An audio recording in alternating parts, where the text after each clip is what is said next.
పల్నాడు జిల్లా పిడుగురాళ్ల ప్రభుత్వ మెడికల్ కళాశాలకు నేషనల్ మెడికల్ కమిషన్ 100 ఎంబీబీఎస్ సీట్లు కేటాయించడంతో ఎంపీ లావు శ్రీకృష్ణదేవరాయలు, గురజాల ఎమ్మెల్యే ఎరపతినేని శ్రీనివాసరావు కళాశాలను సందర్శించారు. ఎంపీ లావు శ్రీకృష్ణదేవరాయలు మాట్లాడుతూ, గత ప్రభుత్వ హయాంలో కేవలం 30% పనులు మాత్రమే పూర్తయ్యాయని, కూటమి ప్రభుత్వం అధికారంలోకి వచ్చిన తర్వాత కళాశాల పూర్తి కోసం అదనంగా 120 కోట్లు ఖర్చు చేసిందని తెలిపారు.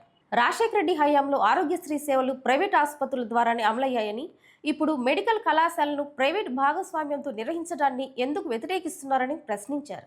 ఈ నెల 17న కేంద్ర ఆర్థిక శాఖ మంత్రి నిర్మలా సీతారామన్, ముఖ్యమంత్రి చంద్రబాబు నాయుడు పల్నాడు పర్యటన సందర్భంగా మెడికల్ కళాశాలకు అంబులెన్సులు కేటాయించనున్నట్లు వెల్లడించారు. గురజాల ఎమ్మెల్యే ఎరపతినేని శ్రీనివాసరావు మాట్లాడుతూ, పిడుగురాళ్ల మెడికల్ కళాశాలకు సీట్లు రాకుండా ఢిల్లీలో జరిగిన కుట్రలను కూటమి ప్రభుత్వం అడ్డుకుందని పేర్కొన్నారు.